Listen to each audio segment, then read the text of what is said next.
شرکت کی سعادت حاصل کریں۔ مدنی مذاکرے میں جو سوالات ہوئے، ایک بڑا چبھتا ہوا ایک موضوع تھا، اور واقعی یوں سمجھے کہ اس کی جب تفصیل لیتے ہیں نا تو ایک ایسی شرمندگی والا میرا مطلب جیسے اس کی مثالیں لکھی ہیں میرے لیے سنت نے بھی، تو واقعی احساس ہوتا ہے کہ کئی ایسی باتیں ہوتی ہیں جو ہم عموماً محسوس نہیں کرتے۔ آپس میں بیٹھنے کے جو آداب بیان ہوتے ہیں کہ کیا لوگوں میں اگر بیٹھک ہوتی ہے تو کیا اس کے بھی کچھ آداب ہیں، تو امیر علیہ سنت نے اس پر بیان فرمایا۔ تو مجھے امیر علیہ سنت نے جو غیبت کی تباہ کاریوں میں جو کچھ مثالیں لکھی ہیں اس کی، کہ آپس میں دوست بیٹھے اور تین دوست بیٹھے، کھانا کھایا، اور کھانا کھا کر ایک دوست جب اٹھ کر گیا تو ایک کہتا ہے دوسرے کو، یار بڑا پیٹو ہے، اتنا کھا گیا، ہم نے تو 2 روٹیاں کھائی تو 4 روٹیاں کھا گیا۔ یعنی وہی کہ آپس میں جب بیٹھے تھے تو بڑی اپنائیت تھی، ایک دوسرے کو پوچھ بھی رہے ہیں، حال احوال بھی کر رہے ہیں۔ پھر کوئی دوسرا کہتا ہے کہ یار پیٹ کا بڑا ہلکا ہے، ذرا اس سے احتیاط سے بات کیا کرو۔ تو یہ جو ایک احساس ہو کہ ایک شخص مجھ پر اعتماد کر رہا ہے، میں اس سے بڑی محبت سے پیار سے مل رہا ہوں، لیکن میرے دل میں کیفیت الگ ہے، تو اس طرح کی جو انداز ہوتا ہے تو اس کے بارے میں آپ کچھ بیان فرمائیں۔ الحمدللہ رب العالمین والصلاة والسلام علی سید المرسلین۔ یہ آپ کے یہ جو باتیں سن رہا تھا، اس میں میرا ذہن اس غیبت کی تباہ کاریاں کے اس عبارت کی طرف چلا گیا، بزرگ کے واقعے کی طرف، کہ وہ قبر پہ جا کر وقت گزارا کرتے تھے قبرستان میں۔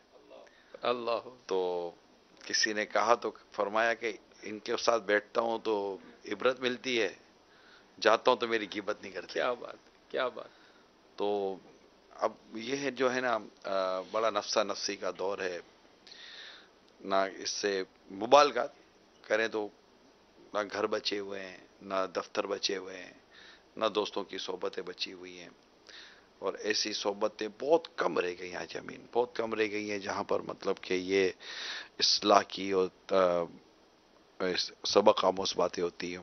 غیبتوں کا ماحول ہے، دعوتوں سے نکلو تو غیبتیں ہو رہی ہوتی ہیں، اور رشتہ داروں کے پاس سے نکلو تو غیبتیں ہو رہی ہوتی ہیں۔ آپس کی بیٹھک کا یقیناً ایک اچھا ماحول ہونا چاہیے۔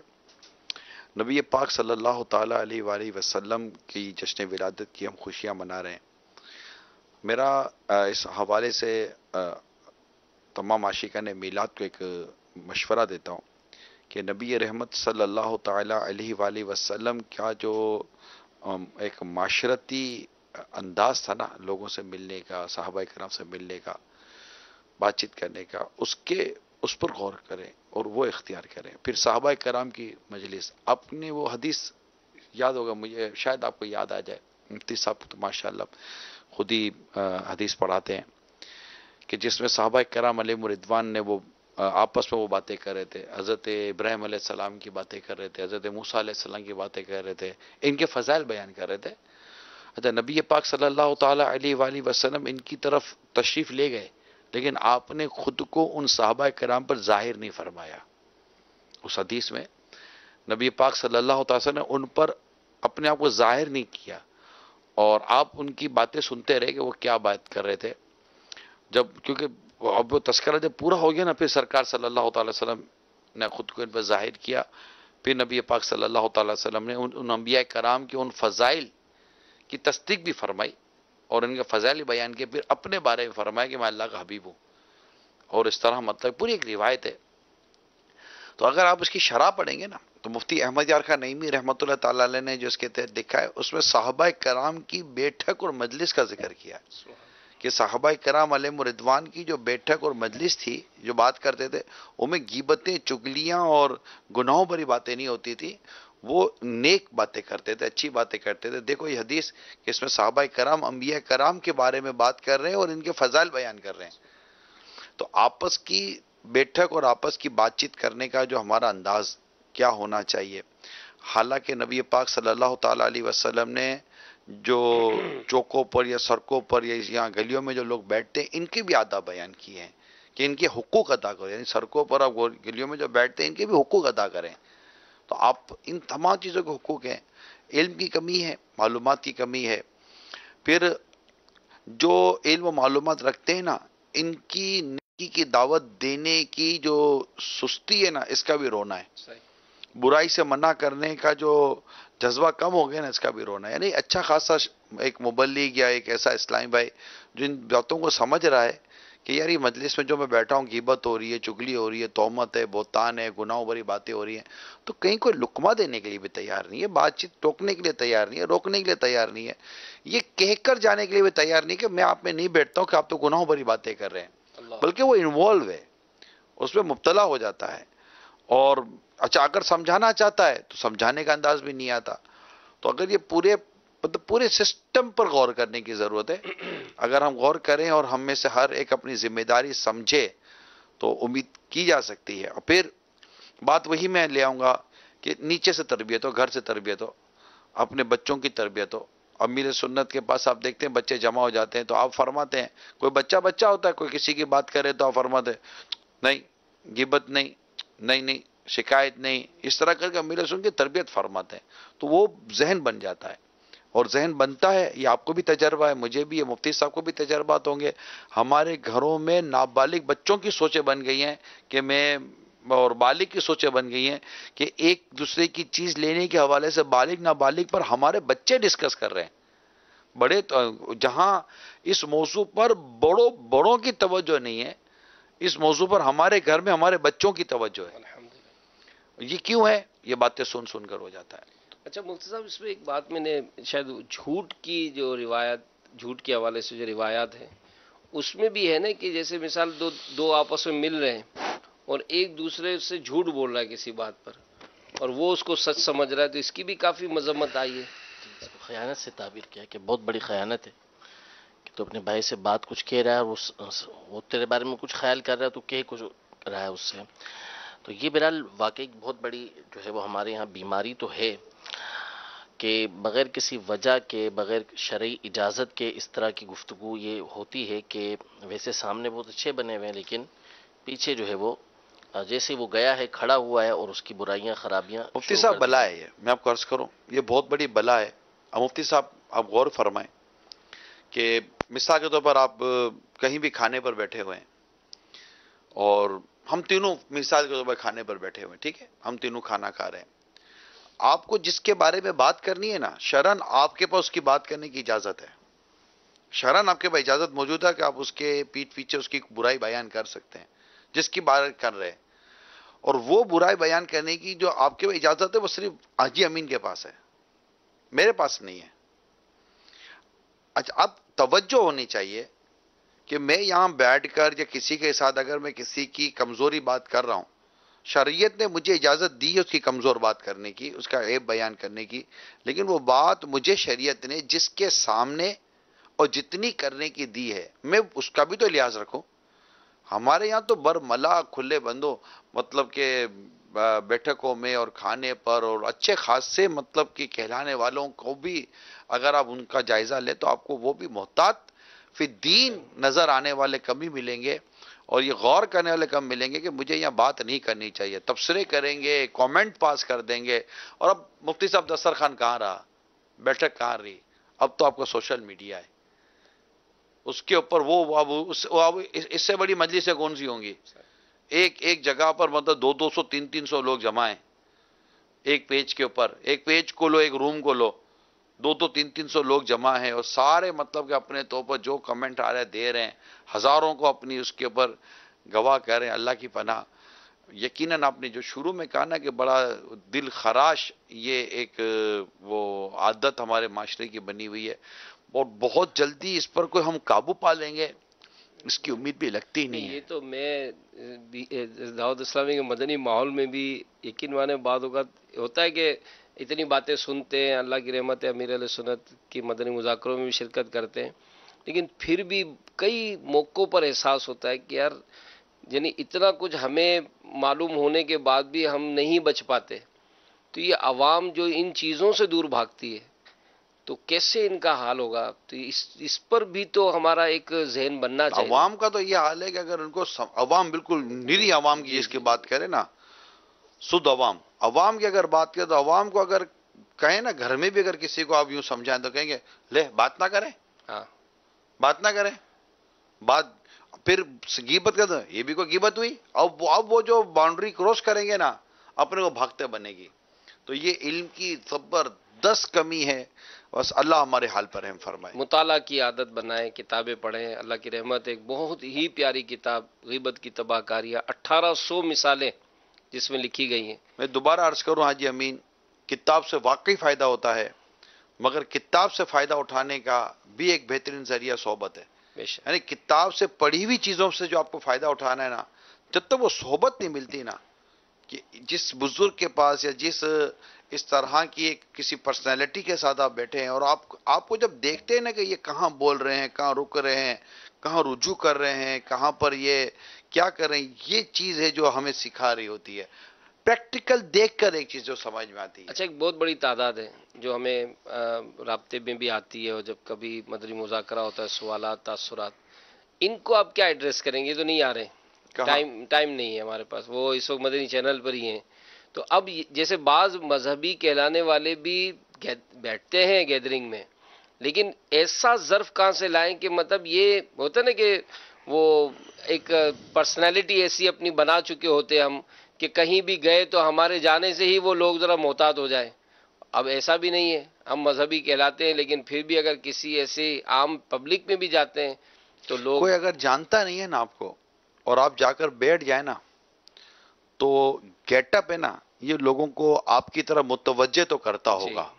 ایک مطلب میرا گمان ہے، سر پر امامہ ہو، چہرے پر داڑھی ہے، ایک مطلب آپ مطلب اپنا کرتا شلوار وغیرہ پہن کے جو آپ گئے، تو سوسائٹی میں آپ کا یہ گیٹ اپ اور آپ کا یہ انداز آپ کو مطلب لوگوں کو اٹریکٹ تو کر رہا ہوگا کہ یار یہ اب آپ کو بولنے کی باری آئے گی. اب آپ بولے یا ان میں انوالو ہو گئے ان کے اس معاملے میں تو پھر بولیں گے خالی مطلب لباس کا فرق ہے چہرے میرے کا، باقی تو سب برابر ہے. اور جب وہاں اگر آپ نے واقعی اسے مبلغ کردار ادا کیا ماشاء اللہ ماشاء تو اللہ. جان پہچان اپنی دور کی بات ہے، لیکن وہ کیونکہ وہ کتاب میں لکھا ہے کہ آپ کی پہلی ملاقات جو ہے نا، آپ کی شخصیت کا 70% تعارف دیتی ہے. ماشاء اللہ. اور ملنے کا یہ ہوتا ہے کہ پہلی ملاقات آپ کی اگلی ملاقات پر ابھارتی ہے، یا پہلی ملاقات فیصلہ کرتی ہے کہ اگلی ملاقات کرنی ہے کہ نہیں کرنی. یوں سمجھے اللہ. آپ کی پہلی ملاقات اگلے کو بتائے گی کہ اسے دوبارہ ملنا ہے کہ نہیں ملنا. تو یہ چیزیں ہوتی ہیں جس کو سمجھنے کی ضرورت ہے. بس یہ کہ نیکی کی دعوت کا بھی جذبہ جذبہ یہی برائی سے اور منع کرنے کا جذبہ ہونا. ماشاء اللہ. دیکھیں اس کے بھی 2 جز ہیں حاجی امین، نیکی کی دعوت دینا، برائی سے منع کرنا. برائی سے منع کرنے کا جز جو پارٹ ہے یہ بہت امپورٹنٹ ہے. بہت امپورٹنٹ. کسی کو کہنا کہ نماز پڑھو یہ بھی ایک بہت خوبصورت کام ہے، لیکن اگر کوئی گناہ کر رہا ہے اور اس کو گناہ سے منع کرنا ہے نا، یہ ہے کام کہ اس میں مطلب کہ لوگ چک جاتے ہیں اور ہمت نہیں کر پاتے. صلو علی الحبیب. صلی اللہ تعالی جی علی محمد وعلی آلہ وصحبہ وبارک وسلم. یہ بھی ایک بڑا اہم ٹاپک آج ڈسکس ہوا. مفتی صاحب نے بھی اس کی وضاحت فرمائی تھی. جیسے وہ 3 صفحے جو پیچھے مصلی بچھاتے ہیں، اور تو اس پر کافی کلام ہوا کہ امام صاحب کا یا کمیٹی کا ایسا کرنا کیسا. لیکن ساتھ ہی یہ امیر علیہ سنت نے فرمایا کہ ایسے کاموں سے یعنی تنفیر عوام کا جو سبب بنتے ہیں ایسے معاملات، تو ان سے بچا جائے. تو یہ بھی ظاہر ہے جو بھی اس طرح کا طبقہ ہے، خاص کر مذہبی اداروں سے جو تعلق رکھتے ہیں، مساجد میں ہیں یا جو بھی مذہبی گیٹ اپ سے تعلق رکھتے ہیں. اب جیسے لائٹیں لگانے کا مسئلہ ہے تو دعوت اسلامی کا اپنا ایک انداز ہے، جلوس میلاد ہے تو ایک اپنا انداز ہے، اسی طرح اجتماع ذکر و نعت ہے تو ایسا انداز کرنا. تو وہ جو جملہ ہے کہ تنفیر عوام سے بچنا چاہیے، تو یہ بھی ایک آج کا جو موضوع تھا، اس میں کافی اچھے مدنی پھول بیان ہوئے. مفتی صاحب اس معاملے میں اگر مزید وضاحت فرمائیں، تنفیر عوام سے بچنے کی سوچ پیدا کرنا اپنے اندر، یہ کیسے پیدا ہو؟ یہ بہت امپورٹنٹ ٹاپک ہے مفتی صاحب. لوگوں کی بہت ہی کم یعنی نہ ہونے کے برابر توجہ کہ اچھا یہ لفظ کہ تنفیر عوام یعنی ایسا عمل جو آپ کے لیے لوگوں کے دلوں میں نفرت پیدا کرے، یعنی آپ کا کام دے کر لوگ نفرت کریں، دور بھاگیں، دین سے دور ہوں. تو اس طرح کی عادتیں اور کام کرنا، تو یہ ہماری سوچ بنانا کہ ہمیں یہ غور کرنا چاہیے کہ ہمارا یہ عمل کسی کی نفرت کا سبب بن سکتا ہے کہ نہیں بن سکتا. یہ سوچ کیسے پیدا ہو؟ اصل میں جو عزت ہے نا، اس کو پامال کرنے سے بچا کے رکھنا اپنی، یہ بہت ضروری ہے. اور حدیث پاک میں ارشاد فرمایا کہ کسی مومن کے لیے حلال نہیں کہ اپنے آپ کو ذلت پر پیش کرے، یعنی اپنے آپ کو ذلیل کروا دینا، ایسا کام کرنا، اس کی اجازت یہ نہیں ہے. تو ہمارے یہاں عمومی طور پر ایک تو اکڑفو ہوتی ہے کہ چاہے کوئی کچھ بھی بولتا رہے، ہمیں اس کی پرواہ نہیں، ہم وہی کریں گے جو ہم بہتر سمجھتے ہیں. تو لیکن شریعت مطہرہ کا یہ اصول نہیں ہے. ہمارے یہاں مومن کی عزت کو بہت زیادہ اہمیت دی گئی ہے، حتیٰ کہ جو مشہور حدیث مبارکہ کہ حضور علیہ الصلوۃ والسلام نے حجۃ الوداع کے موقع پر خاص طور پر اس بات کا حکم ارشاد فرمایا کہ پہلے پوچھا صحابہ کرام علیہ رضوان سے کہ کون سا یہ دن ہے، کون سا مہینہ ہے، کون سا شہر ہے. یہ ساری باتیں بیان تھی، دونوں باتوں کے بارے میں پوچھا، پھر فرمایا کہ کیا یہ ذی الحجہ کا مہینہ نہیں، یہ جو ہے وہ 10 تاریخ نہیں، کیا یہ شہر حرام نہیں. پھر فرمایا کہ جس طرح اس شہر کے اندر، اس مہینے کے اندر، اس تاریخ کی جو حرمت ہے، اسی طرح مومن کا خون، اس کا مال، اس کی عزت، یہ دوسرے مومن کے اوپر حرام ہے. علماء نے یہاں پہ بڑی اہم بات یہ بیان کی کہ نبی کریم صلی اللہ تعالیٰ علیہ وسلم نے مال اور جو خون ہے اس کے ساتھ عزت کو ملا کر بیان فرمایا. اس کا مطلب کہ عزت کی بڑی اہمیت جو ہے وہ شریعت کے اندر موجود ہے کہ عزت اپنی خراب نہیں کرنی چاہیے. تو تنفیر عوام کا مطلب ہی یہ ہوتا ہے کہ لوگ آپ سے متنفر ہوں، آپ کی وجاہت کے اندر، آپ کے وقار کے اندر یہ کمی آئے. تو ایسے ہر طرح کے کام، چاہے وہ مجموعی طور پر ہو رہے ہوں، چاہے وہ آپ کے انفرادی طور پر ہو رہے ہوں، ہماری شریعت مطہرہ اس کو پسند نہیں کرتی کہ اس سے ہم ایسے کاموں کا جو ہے وہ ارتکاب کریں کہ جس سے عزت کے اندر یہ کمی پیدا ہوتی ہو. حدیث پاک میں یہاں تک ارشاد فرمایا کہ اپنے آپ کو تہمت والی جگہوں پر کھڑا کرنے سے بچو. بلکہ ایک روایت کے اندر یہ الفاظ ہیں کہ وہ جو اللہ اور آخرت پر ایمان رکھتا ہے اسے چاہیے کہ وہ تہمت والی جگہوں پر اپنے آپ کو کھڑا نہ کرے، نہیں اسی جگہ پہ نہ کھڑا کرے کہ جہاں پر اس پر تہمت لگے گی. حتیٰ کہ غیبت، بدگمانی، یہ حرام ہے، اور فرمایا کہ یہ دل کی غیبت ہے. لیکن اگر کوئی شخص اپنے آپ کو ایسے مقام پہ جا کے کھڑا کر دیتا ہے کہ جو ہے تہمت والا، شراب خانے سے باہر نکل رہا ہے، سینما سے باہر نکل رہا ہے، ایسے غلط جگہ پہ کھڑا ہوا ہے، تو اب اس کے بارے میں بدگمانی حلال ہو گئی. یعنی اگر کسی کے دل کے اندر اس کے بارے میں بدگمانی آئی تو اس نے خود جو ہے وہ اپنے آپ کو ایسے موقع پر پیش کیا تھا. تو ایسے کام کرنے سے اپنے آپ کو بچانا بہت ضروری ہے کہ جس سے لوگ متنفر ہوں. کیوں؟ اس کی ایک بڑی وجہ ہم اس سے بھی سمجھ سکتے ہیں کہ مومن جو ہیں یہ زمین میں اللہ تبارک و تعالیٰ کے گواہ ہیں، کہ جو یہ گواہی دیں گے وہ معتبر گواہی ہے. اب بندہ اپنے آپ کو غلط جگہوں پہ رکھتا ہو، ایسے کام کرتا ہو کہ جس کی وجہ سے لوگ اس سے متنفر ہیں، لوگ اس سے دور جاتے ہیں، اس پر تہمتیں لگتی ہیں، تو بعد میں تو لوگ اس کے بارے میں یہی گواہی دیں گے کہ یہ اس طرح کے غلط کام کیا کرتا تھا، ایسے مقام پر جایا کرتا تھا. تو ہر طریقے سے اپنے آپ کو ایسے کاموں سے بچانا یہ ضروری ہے. کال دیں. میں مدینہ شریف سے محمد جمیل بات کر رہا ہوں. میرا سوال یہ ہے، یہ جو مدنی مہک ہے اس کا تھوڑا معنی رہنمائی فرمائیے. ماشاءاللہ مدنی چینل بہت بہت بہت دل خوش کرتا ہے، اور نگرانی شورا الحمدللہ ماشاءاللہ بہت اس میں کاوشیں کر رہا ہے. اللہ تعالیٰ دن بہ دن ترقی عطا فرمائے. جزاک اللہ خیرات. دیکھیں مہک یعنی ایک خوشبو سے آپ اس کو مراد لے لیں کہ مدنی میں، یہ مدنی ہماری تنظیم دعوت اسلامی میں مدنی کرتے ہیں، اچھی چیز پر مدنی مدینہ. تو مدنی مذاکرہ جیسے امیل سنت کے سوال جوابات، تو مدنی مذاکرے کی مدنی میں ہے، یعنی مدنی مذاکرے میں جو کچھ ہوا اس کی مزید خوشبو لینے کی کوشش کرتے ہیں، تو اس کو ہم نے مدنی مذاکرے کی مدنی مہک کا نام دے دیا. اگر یہ مہک بہت اچھی آ رہی ہے تو ایک اسمیل ہے، ایک خوشبو ہے، تو فریگرنس اس کو ہم کہہ رہے ہیں. تو یہ ان معنوں کا مدنی مذاکرے کی مدنی مہک ہے. جی کال دیں.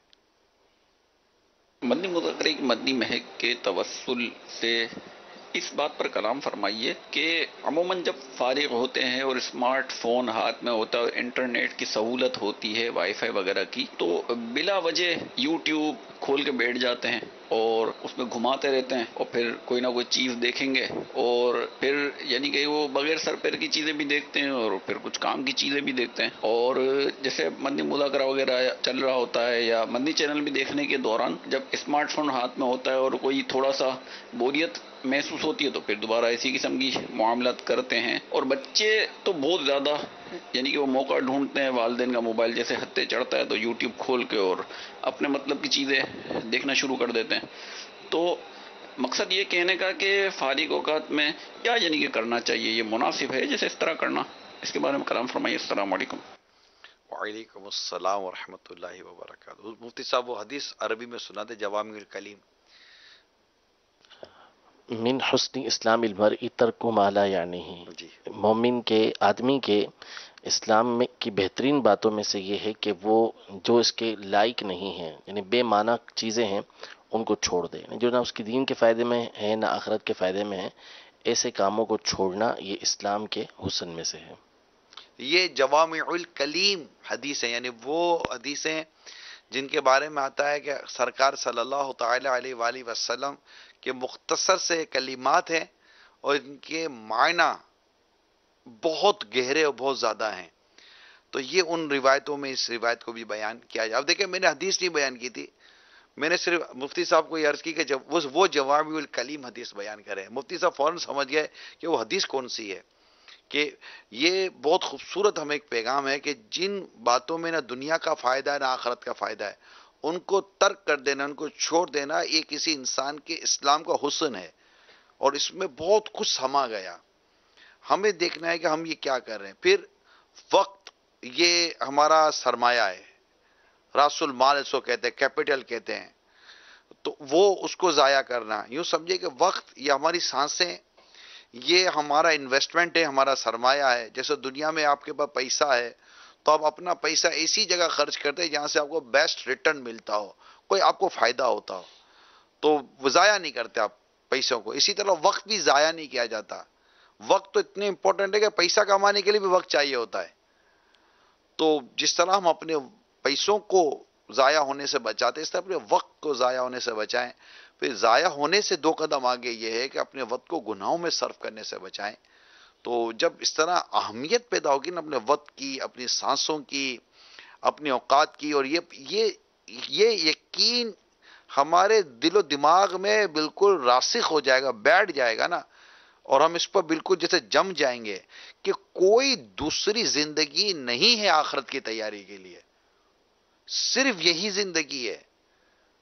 اس زندگی میں جو موت آئے گی ہمیں، اس موت کے بعد ہمیں اٹھنا ضرور ہے، مگر اٹھنا قبر و حشر کے معاملات ہیں آگے. اب دنیا نہیں ہے. یہی وہ زندگی ہے، یہی وہ سانسیں ہیں جس میں ہم نے اس دنیا میں جینے کا بھی جو ضرورت ہے اس کا بھی بندوبست کرنا ہے، اور مرنے کے بعد کا جو معاملہ ہے اس کا بھی اہتمام کرنا ہے. یہی وقت ہے. بہت شارٹ ٹائم ہے. اب یقین مانے بہت شارٹ ٹائم ہے ہمارے پاس، بہت شارٹ ٹائم ہے.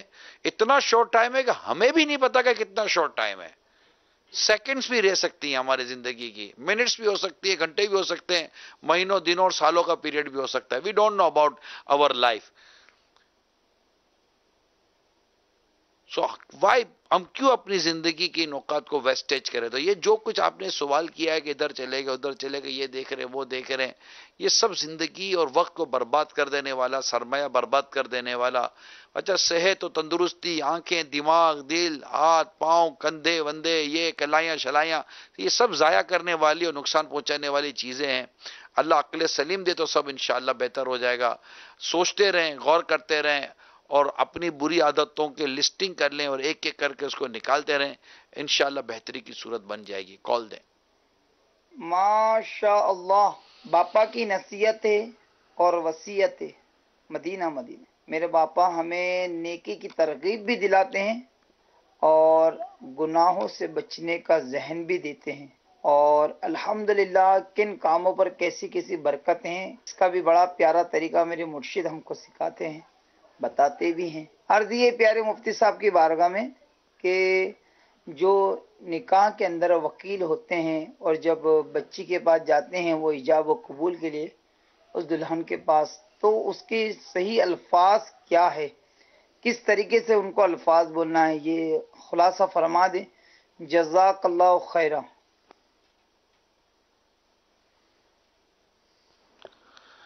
ایجاب و قبول کے لیے تو نہیں جاتے، اس سے ایجاب کے لیے جاتے ہیں، وکالت لینے کے لیے جاتے ہیں۔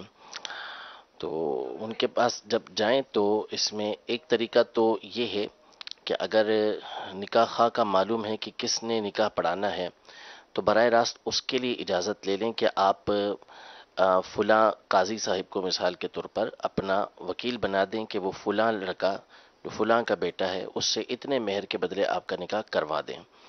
اگر پتہ ہے تو ڈائریکٹ قاضی صاحب کا نام لے لیں، ورنہ اس سے یہ اجازت لے لیں کہ آپ مجھے وکیل بنا دیں کہ میں فلاں لڑکا جو فلاں کا لڑکا ہے اس سے اتنے مہر کے بدلے آپ کا نکاح کروا دوں، اور مجھے اس بات کی بھی اجازت دے دیں کہ میں آگے بھی آپ کا کسی کو وکیل بنا سکتا ہوں۔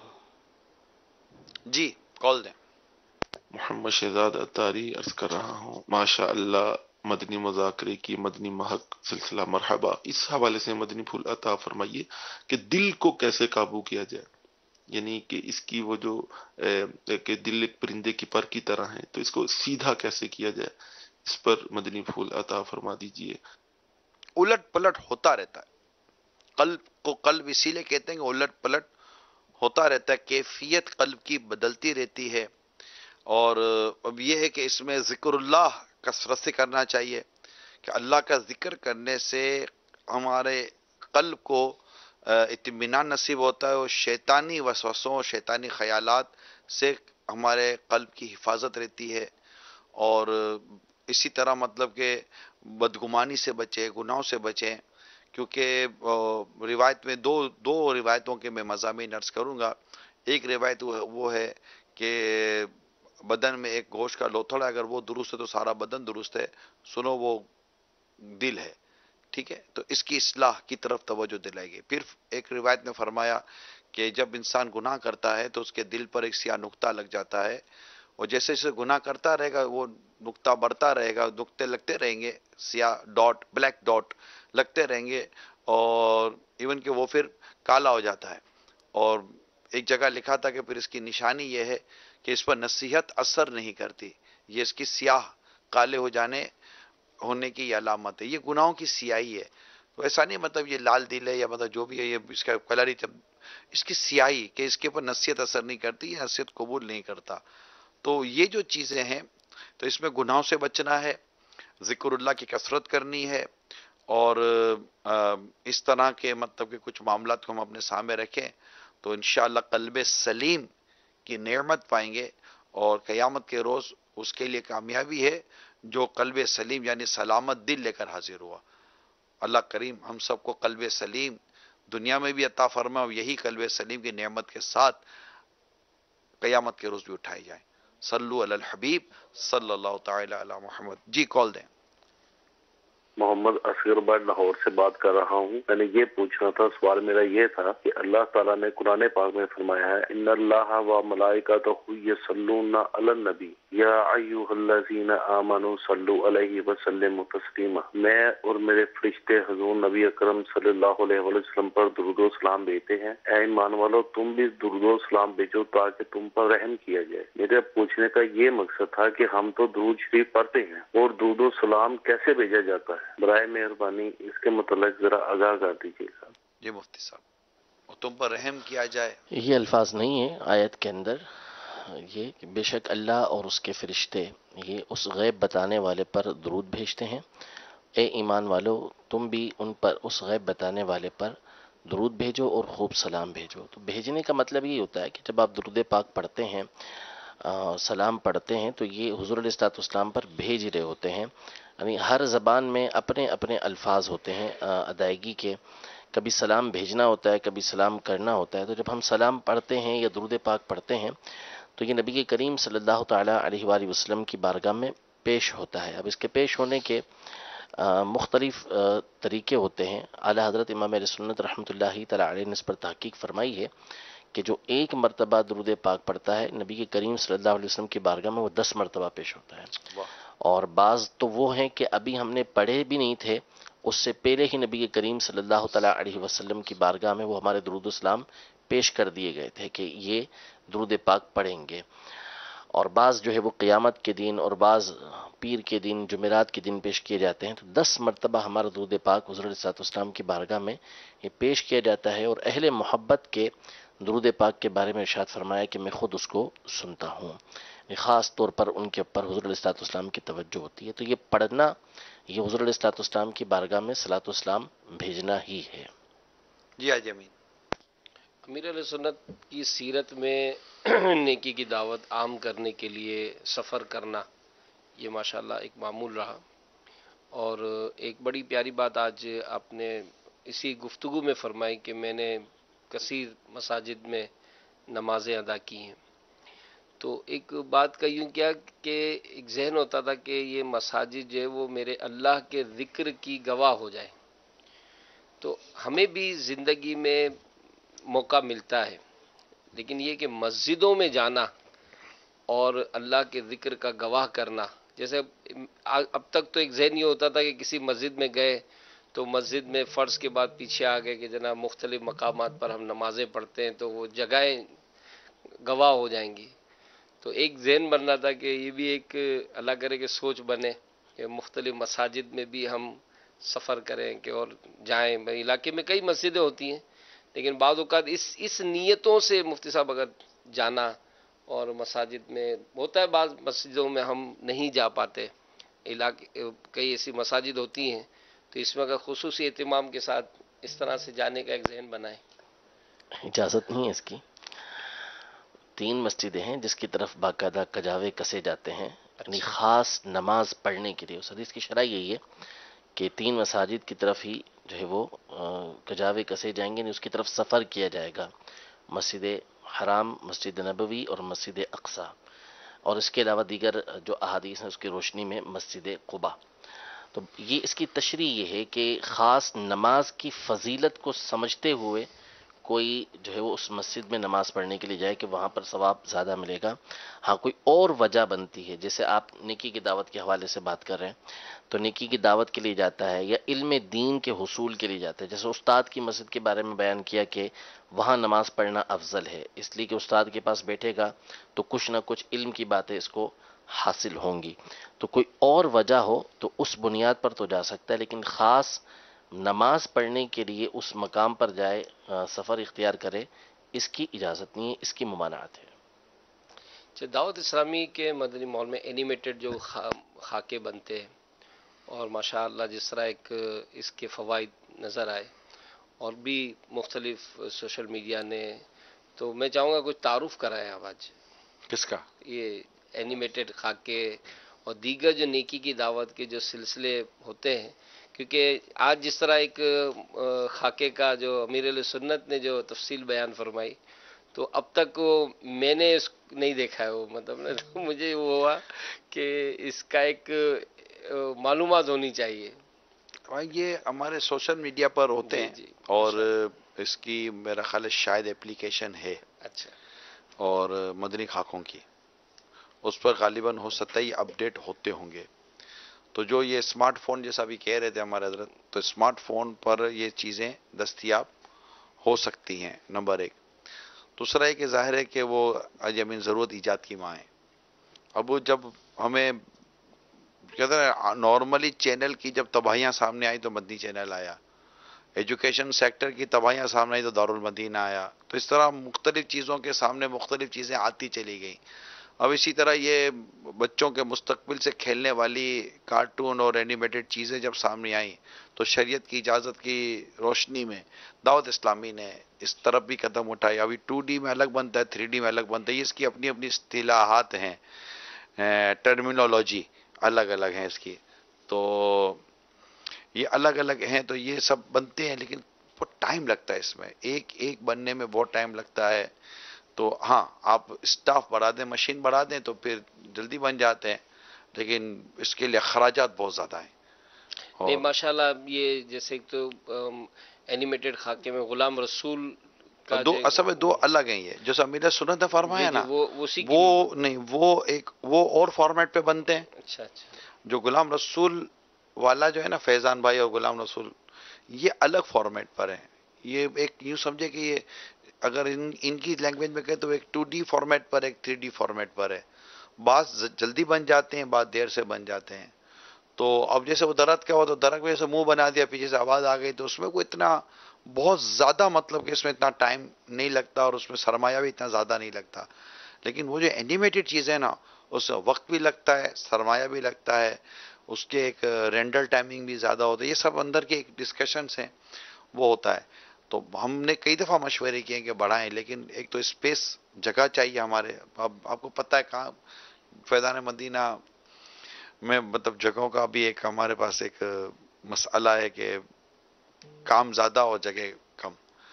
تو یہ بھی ہے. اور پھر ایسے افراد، پھر یہ افراد سستے نہیں ہیں، مہنگے ہیں، اس کے لیے مشینیں، پھر ٹائمنگ. تو یہ سب کچھ کرنے کے لیے بھی سرمایہ بہت زیادہ چاہیے ہوتا ہے. اور یقیناً ہمیں کرنا بھی ہے. اس کا یہ بھی نہیں ہے کہ بھائی بہت زیادہ سرمایہ چاہے تو انشاءاللہ اسلامی بھائیوں سے لیتے رہیں گے. 2 تاریخ کو ٹیلی تھون کر ہی رہیں تو جامعۃ المدینہ، مدرسۃ المدینہ کے لیے بہت زیادہ مدنی عطیات جمع ہو بھی جائیں گے، تو بقیہ اس طرف لگ جائیں گے جو ہمارے پاس آلریڈی آتے ہیں. جی کال دیں. میرا نگرانی شورا کی بارگاہ میں یہ سوال ہے کہ ہم کسی فیکٹری میں یا کسی جگہ پہ جاب کرتے ہیں، وہاں پہ اب فورمین یا فیکٹری مالک کسی بندے کی ڈیوٹی لگا دیتا ہے کہ تم فلاں بندے کی جو باتیں ہیں یا کوئی وہ مجھے بتاؤ. یہ بتانا کیسا ہے؟ برائے کرم اس کا جواب عطا فرما دیں. جزاک اللہ خیرہ. اس میں شرعی رہنمائی لے لیں کہ کیا یہ نوکری کرنے کی بھی اجازت ملے گی کہ نہیں ملے گی. کیونکہ یہ ظاہر ہے کہ اس میں عیبوں کا ڈھونڈنا، عیبوں کا ٹٹولنا، تجسس وغیرہ کی بہت ساری چیزیں آ جائیں گی. اب میں نہیں جانتا کہ جو آپ کو کام دیا جا رہا ہے وہ ولا تجسسو اور عیب نہ ڈھونڈو کے تحت آئے گا کہ نہیں آئے گا. تو ایسی صورت میں مفتی صاحب سے مشورہ کر لیا جائے. میں نے ابھی دیکھا ماشاءاللہ شہباز بھائی ہمارے ساتھ ہیں وہاں اوپر اسٹوڈیو میں، ان کی انگلش ٹرانسمیشن کے حوالے سے. آئی ایم ویری سوری، میں دیکھ نہیں سکا آپ کو، وہ مجھے دکھائی نہیں گیا آپ کو، اور میں نے ابھی توجہ کی کہ آپ وہ اسکرین پر مجھے نظر آئے. سو ابھی اینیمیٹڈ باتیں چل رہی تھی. تو آپ کو کیا لگتا ہے اوورسیز جو، کیونکہ ہمارے یہ اینیمیٹڈ جو مدنی خاکے ہیں، اینیمیٹڈ خاکے، یہ اس کی مطلب ٹرانسلیشن بھی ہوتی ہے، انگلش میں بھی آ رہے ہوتے ہیں، تو اس کا اوورسیز کیا امپیکٹ ہے؟ Bismillah ar-Rahman ar-Rahim. Huzur, in terms of cartoons, mashallah, no doubt cartoons are absolutely brilliant. Now the great thing about cartoons is that children, obviously it's for children, and children don't really listen to the words as much as they watch. So cartoons being so captivating, so attractive, they're always brilliant. What I myself have experimented a little bit, and my own nephews, mashallah, who unfortunately they're not able to understand Urdu or our own language, but they only understand English. But I've showed them the cartoons, for example, Ghulam Rasool, the cartoons made by Dawud Animated. The animations. Yes. Made by Dawat Islami, and they become absolutely captivated and taken in by it. So the focus, you could say, of cartoons itself is, yes, there's a lot in the language, and the language itself is extremely important, but they really become attracted to the pictures themselves, and it becomes very, very interesting. And it is in such a way where even if they try to become interested into something else, they're not able to. This is one of the brilliant things about cartoons, and no doubt we need so many more cartoons, animations. Sorry about that. You are coming from UK, and our Madani Muzakara time almost 9:30 now. So in UK that means 5:30. Yes, approximately. This Almost hours difference now. 5:30, 6:30. Ji. So how can our UK and that type of country, our Madani Channel viewers, how can they watch the Madani Muzakara? Sorry, I can't hear. I cannot hear you. Okay. I apologize. Now you hear me? Yes, I can hear you. Sorry. Okay. So how can in UK our viewers watching Madani Muzakara? because it's 5:30, 6:30 time. So they record it in. Alhamdulillah, we find that in many places, especially in the UK, we have so many different Islamic brothers, Islamic sisters, alhamdulillah, who regularly watch Madani channel. Now, the brilliant thing about this is Madani channel being late in Pakistan, approximately 9 o'clock, which coincides to 5 or 4 o'clock in the UK. The majority of people, they finish their work at 5 p.m. So that's Okay. the perfect time to watch Madani Muzakara MashaAllah. if they are aware of it. MashaAllah, MashaAllah. So now اب آپ کی team تیار ہو گئی؟ Ji, alhamdulillah, we have our Islamic brothers who are here in the studio waiting, inshallah, to take a seat and for us to begin our program. So you don't have a seat? Ji, mashallah, the seats are here. We're just waiting for the brothers to join us. So have you seat in studio? Chairs? Yes, alhamdulillah, Okay. we have everything here. The brothers have also arrived. They're just attaching the microphones, etc. Okay, inshallah. So now you will start your silsila. What's the name of your silsila? The blessings of Milad. Okay. MashaAllah. Which time to which time? In terms of, it's 1 o'clock to 3 a.m. in Pakistan time. However, in the UK, GMT... Almost 2 hours. Ji. MashaAllah. Ji, alhamdulillah, 2 hours. Okay, MashaAllah. Carry on. Jazakallahu khairah. صلو علی الحبیب صلی اللہ تعالی علی محمد. Sallallahu ta'ala. تو جو ہمارے English viewers ہیں مدنی channel کے، جو انگلش چینل کے جو ناظرین ہیں، وہ بھی اپنی انگلش ٹرانسمیشن دیکھیں گے، اور ہم بھی انشاءاللہ کل مدنی مذاکرے کی مدنی مہک لے کر پھر حاضر ہوں گے انشاءاللہ. ایک بات کا اگر پاکستان میں کوئی انگلش ٹرانسمیشن دیکھنا چاہتا ہو تو کیا کرے؟ کیا کرے؟ پاکستان میں دیکھنا چاہتا ہوں، نیٹ کے ذریعے بھی دیکھ سکتے ہیں، اور موبائل فون میں آپ مدنی چینل کی اپلیکیشن ڈاؤن لوڈ کر لیں، اس میں اردو، انگلش اور بنگلہ تینوں دیکھ سکتے ہیں. صلو علی الحبیب صلی اللہ تعالی علی محمد.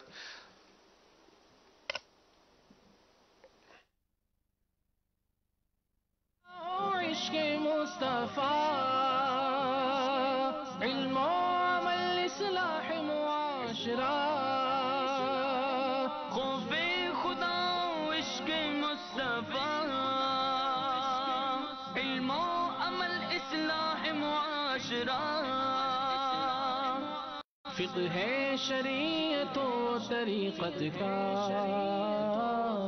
ہے مجموعہ مدنی مذاکرہ،